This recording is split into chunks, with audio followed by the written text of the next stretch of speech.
आधी संयुक्त महाराष्ट्रासाठी, आता माय मराठीसाठी. साहित्य संमेलन 99 सातारा येथे महाराष्ट्राचा चिखल झालेला पाहण्यास मिळाले. वयोवृद्ध साहित्यिकांनी मराठीसाठी व्यासपीठावरून जोरदार तडाखे लगावले. सरकारचे प्रतिनिधित्व करणारे घामाघूम बंडोबांना माघार घेण्यासाठी मिनतवाऱ्या करत होते. मुंबई महाराष्ट्राचा चिखल झाल्याचे हे प्रमाणपत्र होय. मुख्यमंत्री जर राजकारणाचे गुन्हेगारीकरण करू शकतात, मग साहित्यात राजकारण आंबट कसे? संयुक्त महाराष्ट्रासाठी आधी लाठ्या काट्या खाल्ल्या, हे विदारक सत्य होय. आता जमाना बदलला असला तरी सरकारी पक्ष हमरीतुमरीवर आला आहे.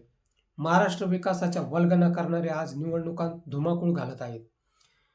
तिकडे गडचिरोलीत 9 महिन्यांची गरोदर महिला उपचारांसाठी नक्षलग्रस्त जंगलातून पती समवेत 6 किलोमीटर पायपीट करते. बाळ पोटात दगावते.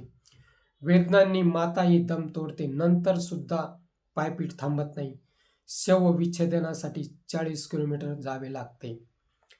मुंबईच्या वेदना तर भयंकर आहेत. लचके घेण्यासाठी गिधाडी टपलेली आहेत. मुंबईकरांच्या सुखदुःखाशी देणे घेणे नाही, फक्त आणि फक्त मलिदाच हवा आहे. निष्ठावंत म्हणणारे कोलांट्या ठोकतात, गुंड उजळ माथ्याने फिरतात, तेव्हा फार वेदना होतात.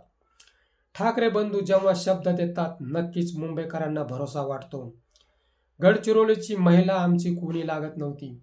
आम्ही स्वतःला महाराष्ट्रीय समजत असू तर ती नक्कीच आमची भगिनी होती.